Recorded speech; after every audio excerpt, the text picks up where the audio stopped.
Hi, welcome to the Science Me episode talking again about fourth dimensional stuff. Not the first time. So, I just saw Kyle Hill's video literally a day ago. This is not a tesseract. No shit.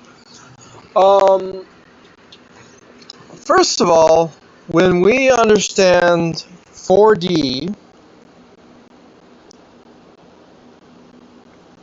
okay, we're not looking at one of those cube things. What is true fourth dimensionalism?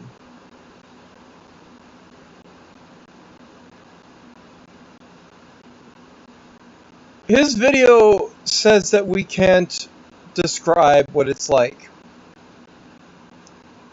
I've seen video games that have done a good job at it. So he must be wrong about a couple of assumptions.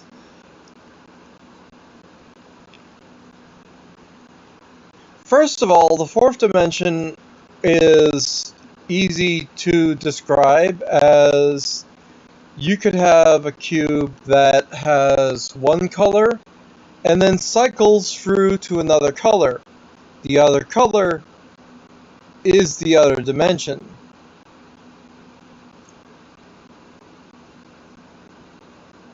I have no idea how I sound, so don't ask. Yeah, it's not the best. So yeah, after seeing... If you go to... When I see this video and I see this idea of expanding a cube like that, I get incredible amounts of sadness in my brain and soul. Because that's not... like... this... folded net of a tesseract. Unfolded. It's 3D when it's unfolded. Unfolded. So it makes sense that if we fold this net This up, was made like by we did to the mathematicians, shape, not realistic it will go people. up a dimension and become 4D, right? Exactly. 8 3D cubes fold into one 4D hypercube. But see how it looks like things are... Okay, so...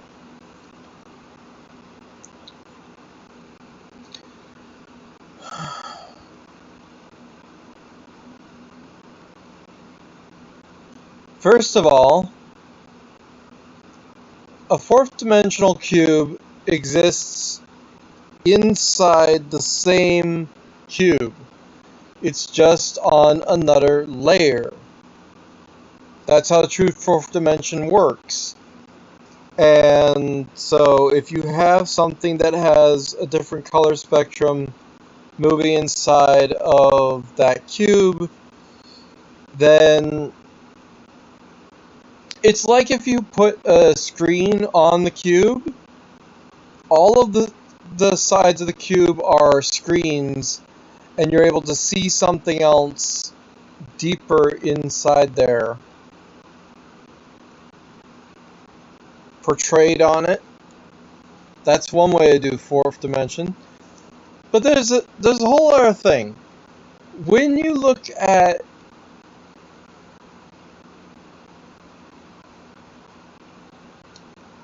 the regular universe, you see everything taking its normal cardinal directions and its free dimensionality, right?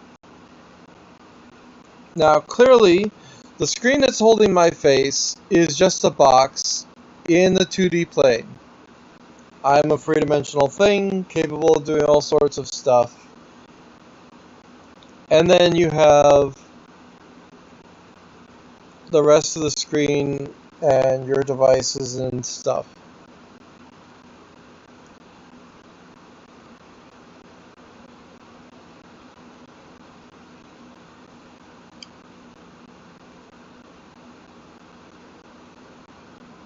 The idea of you can't point in a 90-degree angle towards some other thing that is like in fourth dimensions? The answer is you can. You point either inward or you point just literally anywhere. The thing is that when you compare 2 dimensions to 3 dimensions, right? As you start with the basic, you have a line, a dot, a line, and here is the representation of a cube on a flat surface. Now, of course, this is still just a drawing. It is derived from the physical manifestation of an actual cube.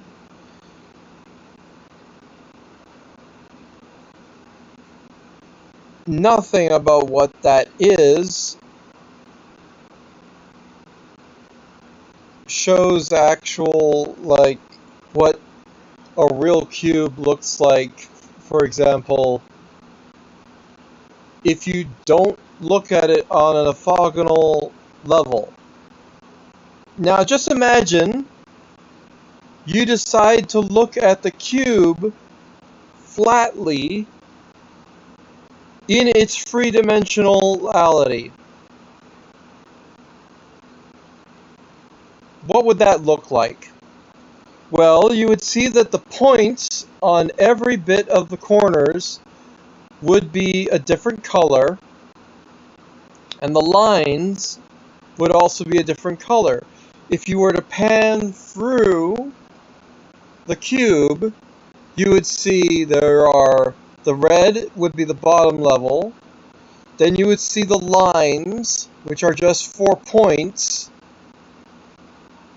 and they would be yellow. And then as you move to the outer edge of the cube, you would see a green square again. That is the four-dimensionalizing of a cube. Literally seeing all 3 different spots. Then, if you were to blend those colors, you would see the cube 3D, wire form of course, 3D, without looking at it orthogonally, just looking at it straight on, right? I don't have an example. But you wouldn't be seeing the sides of the cube. You wouldn't be seeing, like, it wouldn't be tilted like this. It would be straight, right?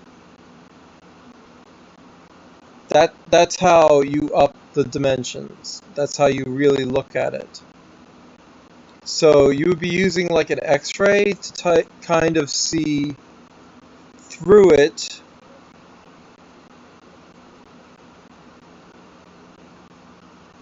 And that's really all you need. Now, if you want to go on to the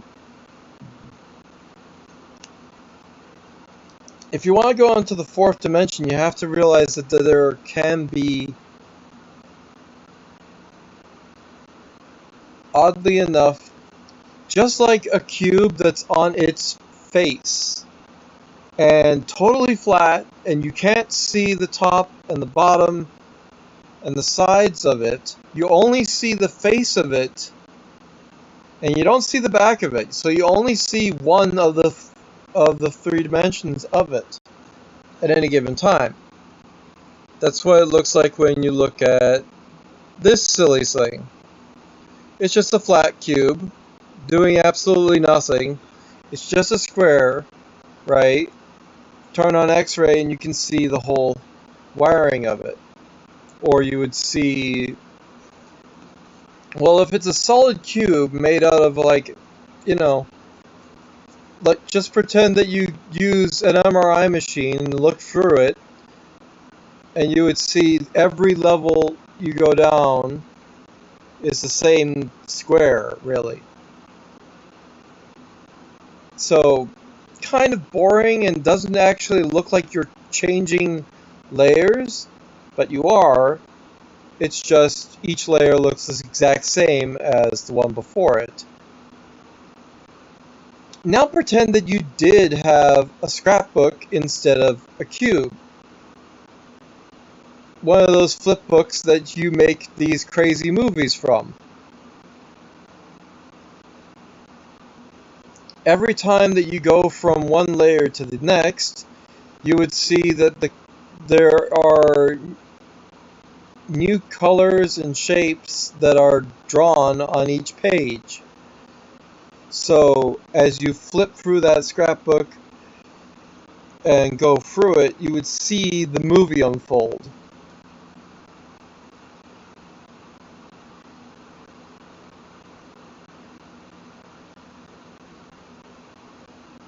Fourth dimensional is kind of just like another layer of stuff. Similar how you can have the regular material and the electromagnetic spectrum existing around and penetrating things. It just goes through everything. Like you have the radio waves, you have the energies that can pass through stuff. You can easily understand that also is there, while the physical existence of everything is already there. So, like if you take this tablet, for example, and use a electro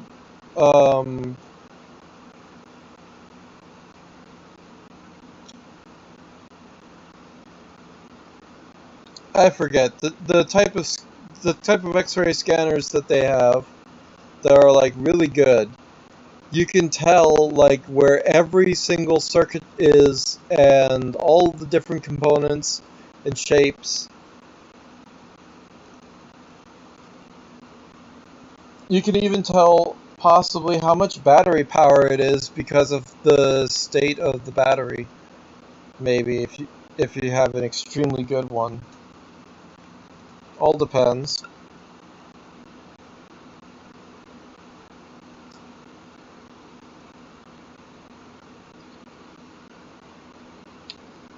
So like flatly, this is just a regular cup, but it's like those videos we have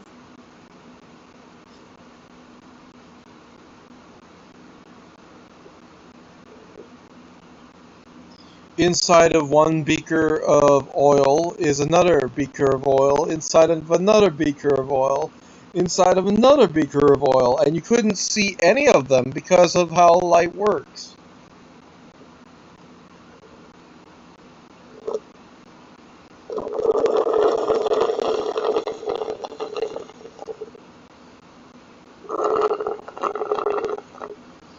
How it bends.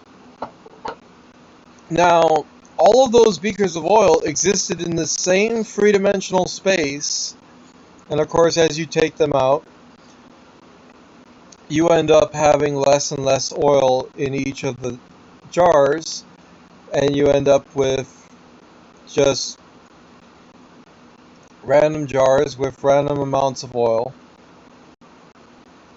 It was a really interesting video, but the point is that there is the ability to see an example of, well, at first you thought there was nothing in there, and then I pulled out something, and then another thing, and then another thing.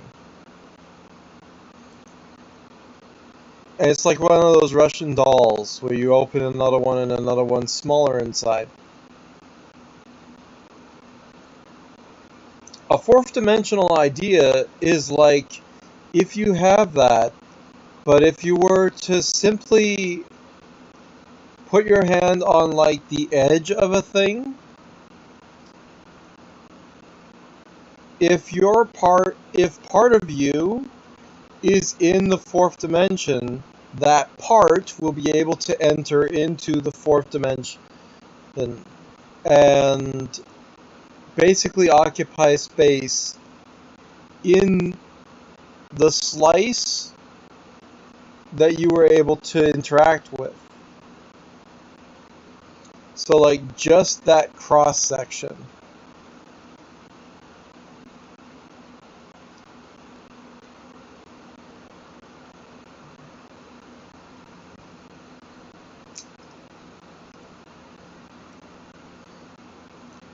It's really like if you have portals, kind of, or something.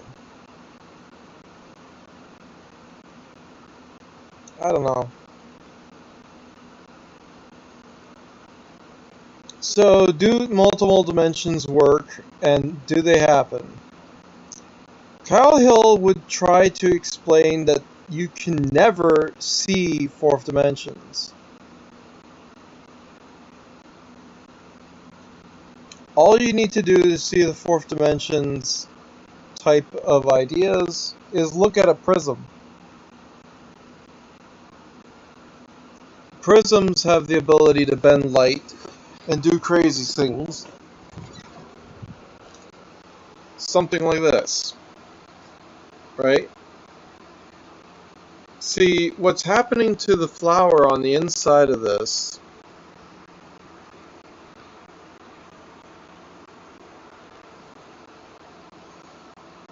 what's happening to the flower and the image of the light on the inside of this is nothing out of the ordinary.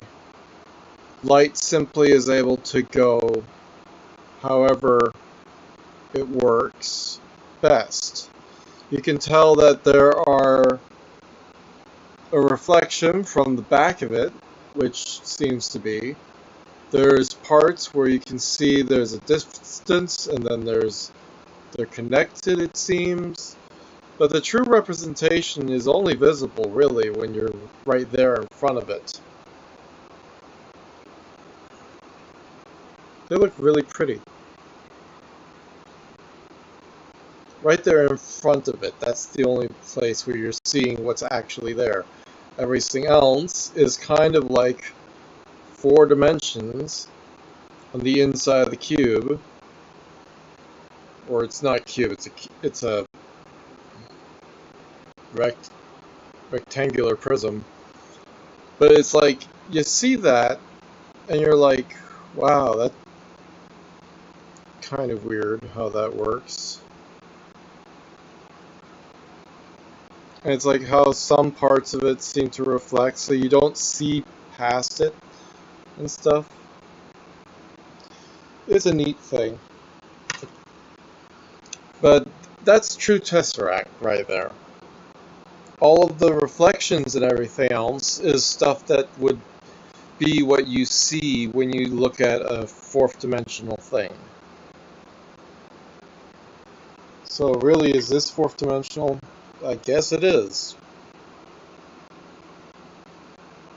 Of course, the physical thing itself only exists in 3 dimensions, so like the reflections on the inside of there are only possible because of a property of glass.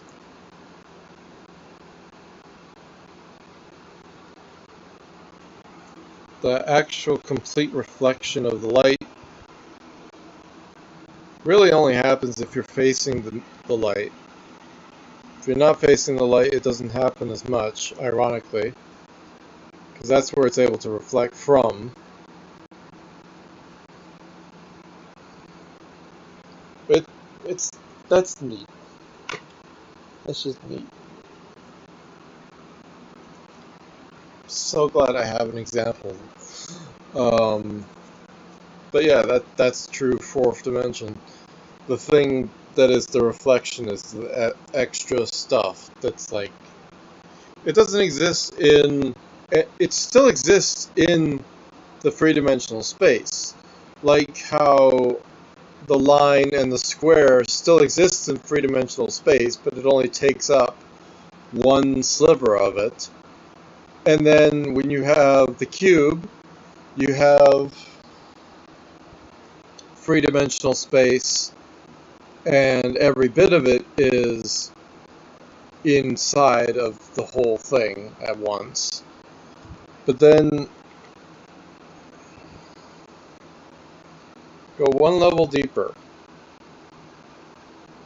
But then how would you ever even consider what would be like 5 dimensions, 11 dimensions? Well, you realize you can have all sorts of levels, all sorts of layers inside of things. So it's possible, like, you could consider sound to be one of those things. You could consider heat technically isn't something that's separate. It's not like another dimension. You can't make heat separate from, like, heat in general is just the wiggling of objects. So the more they have energy, the more they're going to make heat happen. So technically, would any heat exist in the 4th dimension? Well, technically no.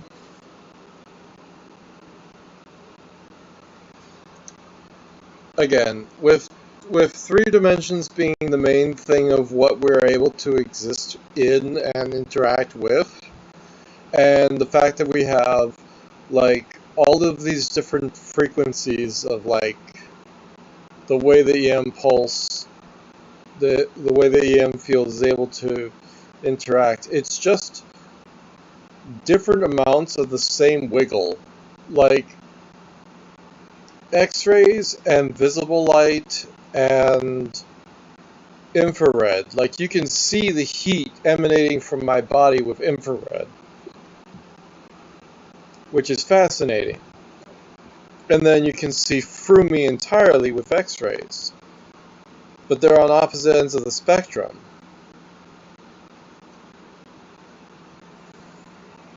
But in a way, you see through using one or the other.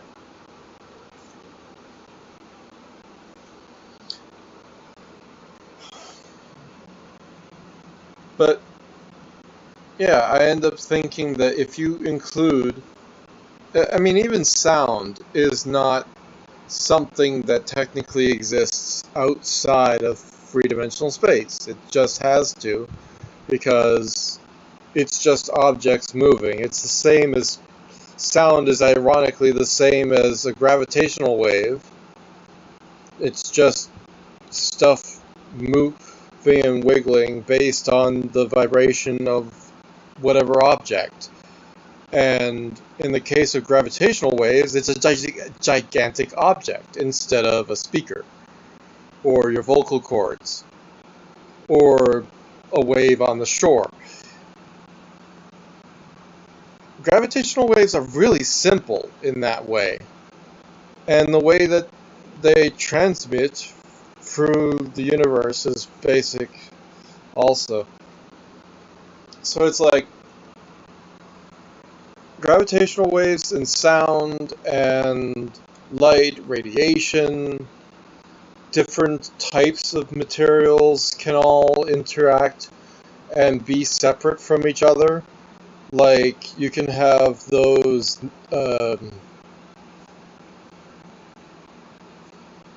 what are they? Was it neutrinos? They can go through your body at, like, crazy speeds, but, like, you don't even notice them. But you're, like, penetrated by all these tiny little bits. And, like, the X-rays from wherever else, that's going through everywhere. Like, there's some X-rays coming from wherever in space, or coming from even the star.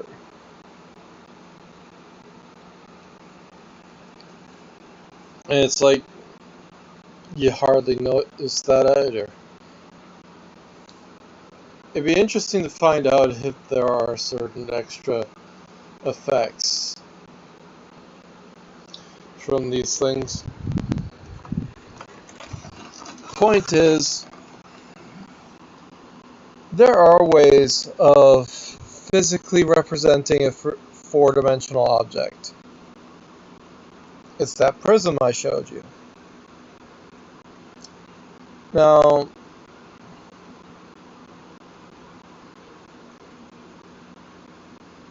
what's the point? So, the ironic thing is that the idea of extra dimensions is completely trivial and irrelevant because we still only work with the three dimensions. There are no extra dimensions to really consider. What's actually happening is the interaction of material on these other layers of smaller and smaller things. When we think about an electron, it's moving energy that is so small, it's even smaller than photons. And photons are about the smallest thing you can think of, but the energy that electrons are moving is like this crazy, thin as all heck soup. So there's really no way of like saying that it's the same as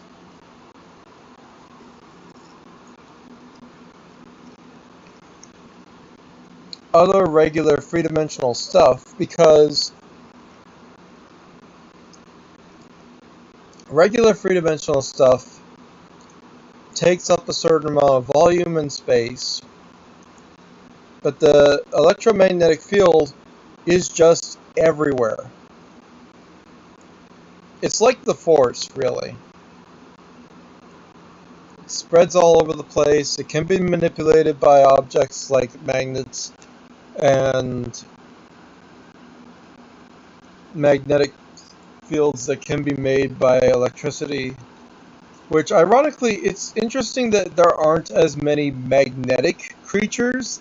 You have, like, the electric eel and other electric animals, but not ones that make magnetic fields.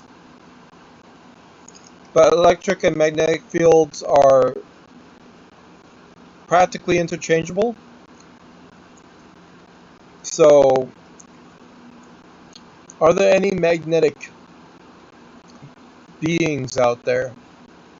And if there are, I mean, wouldn't they be able to levitate? Possibly.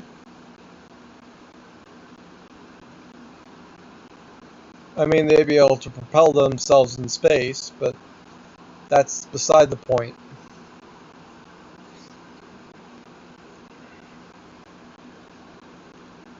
I mean, even a paper airplane can propel itself in space if it's aimed towards solar winds.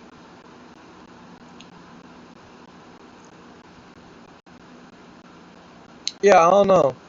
The weird thing about the representation of the three-dimensional and four-dimensional cubes is that those cubes really are just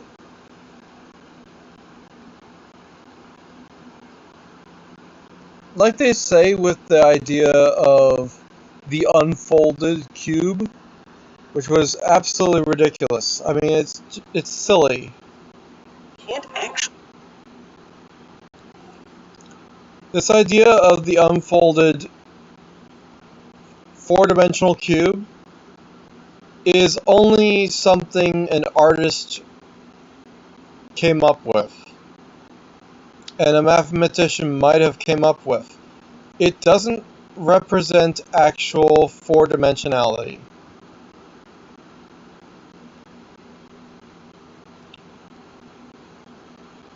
In order for a four-dimensional thing to be properly represented, it can't be visualized this way, because this just isn't how it is.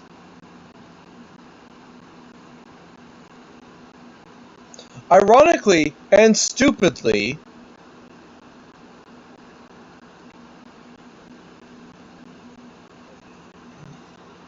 when we think of 4 dimensions,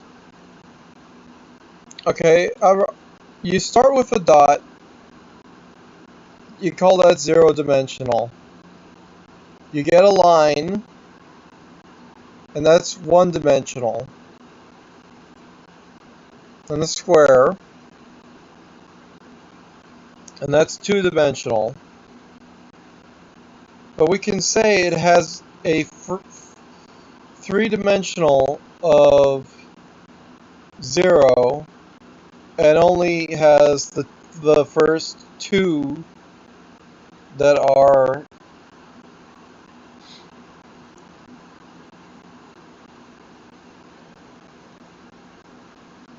the space that it takes up.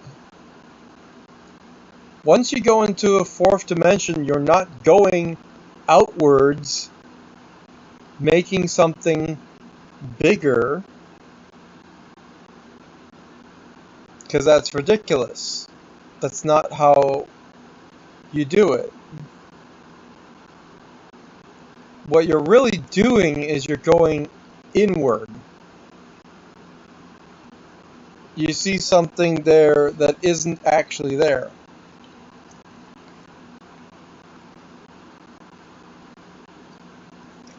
Like how the reflections in the prism aren't there unless you look at them at an angle,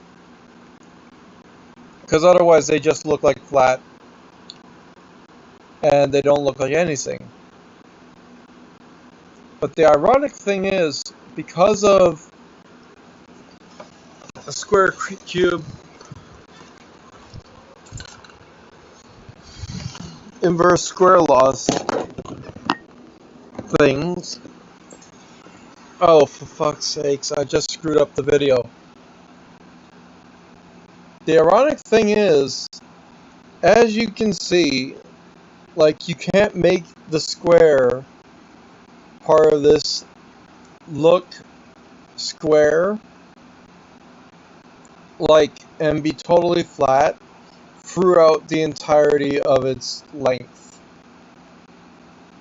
Like, it'll still have the part in front here be the biggest part because the other part is further away. That's one way that you know it has 3-dimensional component to it and isn't just a flat image of something. Because even if I go as flat as I possibly can, the moment you get closer, the bigger and more dramatic the difference is between the front and the back. Ironically, it gets even weirder when you get closer up. That looks pretty Tesseract to me. Only it's just a 2-dimensional, well, 3-dimensional thing. Just a regular cube. Rectangular prism. That's all it is.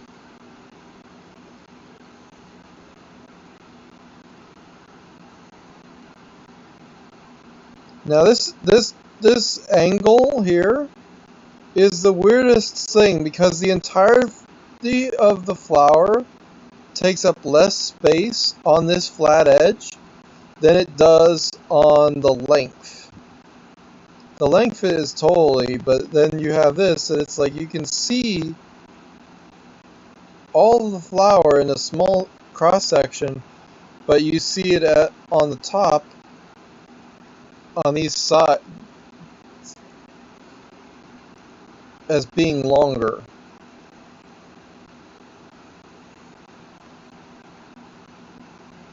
You imagine you're looking at the same thing, and technically you are, but reality is you're still looking through it on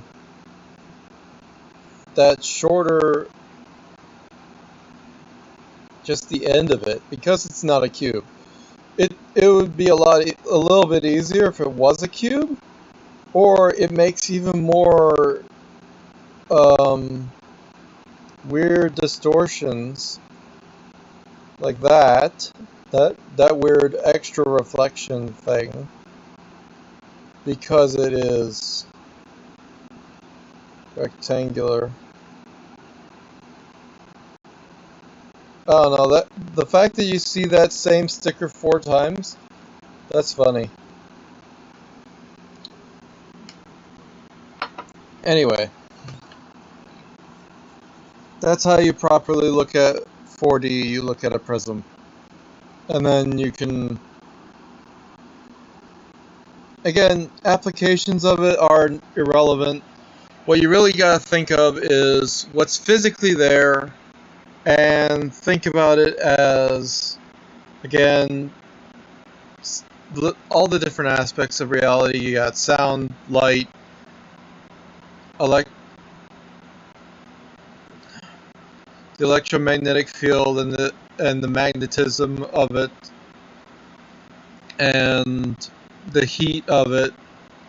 These are all separate aspects of the same 3 dimensions, although you can consider them to be multiple dimensions and multiple things that technically seem to not interact as much. Like electromagnetism and heat doesn't interact really until you start applying electromagnetism to a fire. Like if you put a fire in the microwave, like they say in those videos that you should never repeat at home, it turns it into plasma. Because of course the heat in that form is not just warm stuff, but it's also a gaseous, superheated form. So when you have, and ironically when you add sound to it, then you get that guy's pipe idea, and the different sound waves make certain patterns in the tube, and that is represented in the way that the flames come out, higher and lower, ironically.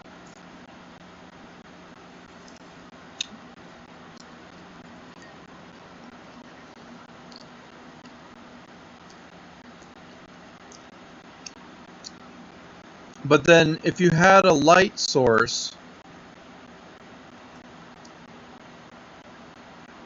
that would all of that would be able to exist all at the same time, and the light could be there or it could not be there, and there wouldn't be that much difference to the rest of the aspects of all the rest of the physics.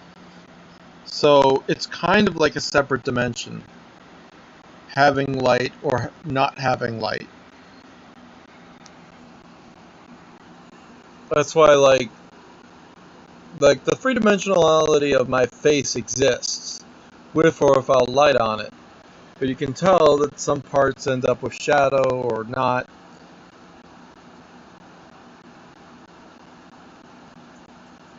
I don't know.